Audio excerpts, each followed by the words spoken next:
लेकिन जब आपने जन स्वराज लॉन्च किया था तो आपके लोगों में गांधी जी थे, फिर आपको बाबा साहेब अंबेडकर को भी क्यों लाना पड़ा अपनी राजनीति में? बहुत अच्छा सवाल किया आपने, क्यों लाना पड़ा। लोगों को लगता है कि एक और फोटो लगा दो। अब ये आपको सवाल ये भी पूछना कि सिर्फ 2 ही क्यों है, 3 क्यों नहीं है, तो उसको आप समझिए, 2 मिनट लगेगा आपको। विचारधारा के आधार पर हम लोग की सीधी लड़ाई भाजपा से है। लोग चाहे कुछ भी कहें, विचारधारा के आधार पर जनसुराज की लड़ाई भाजपा से है। अब पूरे देश में विचारधारा के आधार पर भाजपा से लड़ कौन रहा है? तो अगर आप ध्यान से देखेंगे तो आज पिछली बार जितना भाजपा को वोट मिला है, भाजपा को वोट मिला करीब करीब 36%, लेकिन इनकंटेस्टेड सीट, क्योंकि भाजपा 543 सीट नहीं लड़ती है, uncontested seat their average is around 40%, मतलब 40% वोट भाजपा को पिछले चुनाव में मिला है।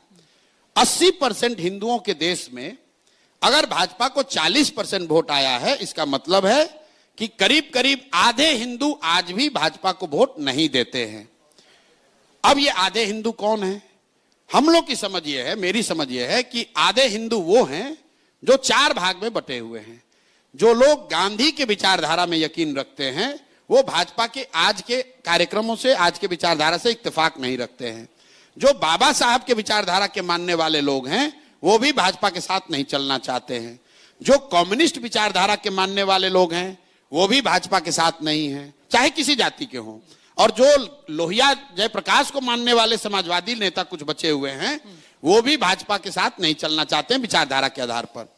तो हम लोग का जो राजनीतिक सामाजिक फॉर्मूला है कि अगर इन 4 विचारधारा के मानने वाले लोग मुसलमानों के साथ और अन्य माइनॉरिटीज के साथ सामाजिक राजनीतिक गठजोड़ बना लें तो वो डिनोमिनेटर बढ़ के हो जाएगा 60%, और वही तरीका है भाजपा को हराने का या उनसे लड़ने का।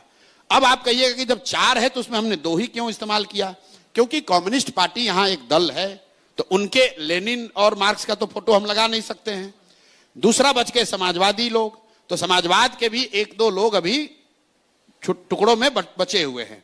तो जो 2 विचारधारा के लोग हैं, गांधी जी और बाबा साहब, अगर इन 2 विचारधारा के मानने वाले लोग भी साथ में आ जाएं और मुसलमानों के साथ, ईसाइयों के साथ, सिखों के साथ गठजोड़ बना ले तो वो भाजपा से लंबे समय में मुकाबला कर सकते हैं और उनको विचारधारा के आधार पर लड़के हरा सकते हैं। इसलिए वो 2 सिंबल